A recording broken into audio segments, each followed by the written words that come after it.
राधे राधे सभी को। कैसे हैं आप सब लोग। हम लोग ये सोचते हैं कि हम कल पढ़ाई कर लेंगे, लेकिन आपको क्या पता है कि कल कभी नहीं आता है। जो है वो आज है। कल कल जब आएगा तो आप क्या सोचेंगे, कल और पढ़ लें, कल पढ़ लेंगे, चलो आज ये काम कर लें। आप बताइए, कभी आपके काम खत्म होंगे? आप बताइए क्या छोड़ देंगी आप? खाना बनाना छोड़ देंगी, बर्तन धोना छोड़ देंगी, कपड़े धोना छोड़ देंगी, आप क्या छोड़ देंगी? आपको सारे काम मैनेज करते हुए आप अपने लिए समय निकालना होगा। कोई आपसे नहीं कहेगा कि ये काम छोड़ दो और पढ़ाई कर लो जाकर के, कोई नहीं कहेगा। ये आपको सोचना है कि हमें कैसे पढ़ना है। 2-3 घंटे का समय ही निकालिए, लेकिन आप निकालिए अपने लिए, कुछ समय निकालिए पढ़ने के लिए, क्योंकि कल कभी नहीं आता है। जो हमारा समय आज है ये सबसे अच्छा समय है। अगर ये चला गया ना तो कुछ नहीं हाथ में रहेगा। वो जो काश है ना, वो काश दिमाग में रह जाएगा और एक दिन हम यही सोचेंगे कि काश हमने पढ़ लिया होता। लेकिन हम क्या करते हैं कि हम कल पढ़ लेंगे, कल पढ़ लेंगे। आप बताइए कल आएगा कभी? कल कभी आता है क्या? नहीं आता ना। बहुत सारे काम होते हैं, बहुत सारे कामों को करते हुए हमें पढ़ाई करनी होती है। जिस तरीके से सारे काम जरूरी हैं उसी तरीके से आपकी पढ़ाई जरूरी है। सारे काम इंपॉर्टेंट है उसी तरीके से आपकी पढ़ाई भी इंपॉर्टेंट है। अगर सभी कामों के लिए आपके पास समय है तो पढ़ाई के लिए भी समय आपको निकालना होगा।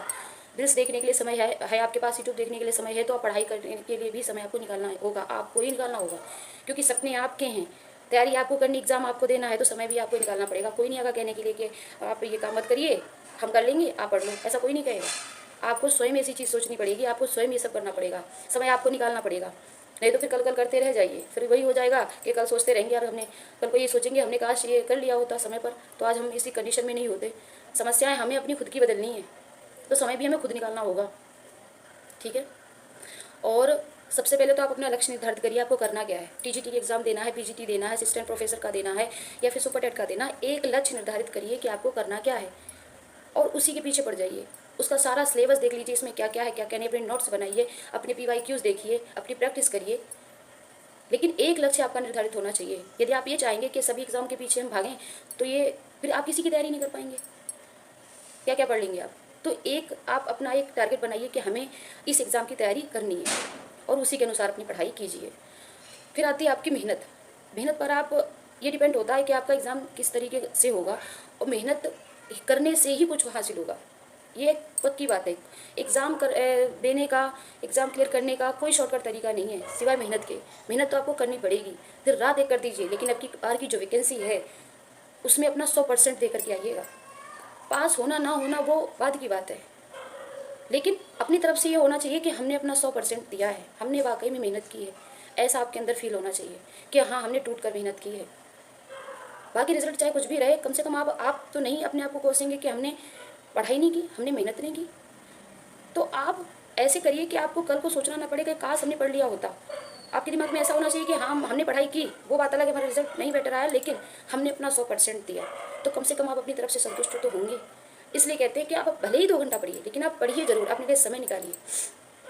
बच्चों को देखते हुए, बच्चों की पढ़ाई को देखते हुए, घर के सारे कामों को देखते हुए हमें अपने लिए समय निकालना ही होगा, क्योंकि ये जो उम्र है ना, ये चली गई ना तो वापस नहीं आएगी। ये जो समय चला गया तो ये कभी वापस नहीं आएगा। आपको ऐसा लगता है कि आप 7-8 घंटे नहीं पढ़ सकते हैं, तो आप आधे घंटे से शुरुआत करिए। आधे घंटे आप पढ़ लीजिए, अगले दिन थोड़ा सा समय और बढ़ा दीजिए, 1 घंटा कर लीजिए, अगले दिन थोड़ा सा और समय बढ़ा दीजिए। इस तरीके से आपका होता चला जाएगा। लेकिन आप ये कहें कि नहीं हमें टाइम ही नहीं मिल रहा, हमें टाइम ही नहीं मिल रहा है, हम तो कैसे पढ़ लें, हमारे पास ये काम है, हमारे पास वो काम है, तो ये काम तो हमेशा चलेंगे, ये काम कभी खत्म नहीं होंगे। लेकिन इनके कामों के साथ साथ ही आपको अपनी पढ़ाई मैनेज करनी होगी। आप छोटे लक्ष्य निर्धारित करिए ना। आप छोटे से कुछ घंटों के लिए पढ़ाई स्टार्ट करिए अपनी, आधा घंटा 1 घंटा से शुरुआत करते करते करते करते 7-8 घंटे पे आप पहुँचेंगे।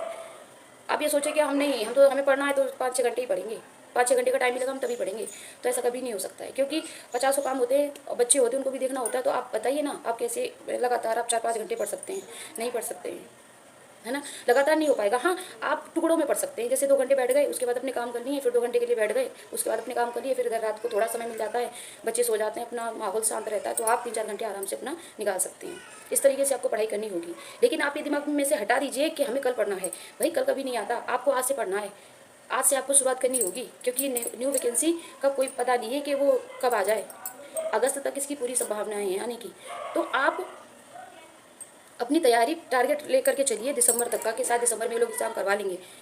वैकेंसी ना आए, एग्ज़ाम ना हो, बात की बात है, लेकिन अपने दिमाग में ये सेट करके चलिए कि अगस्त तक वैकेंसी आ जाएंगी और हमें दिसंबर तक एग्ज़ाम देना है।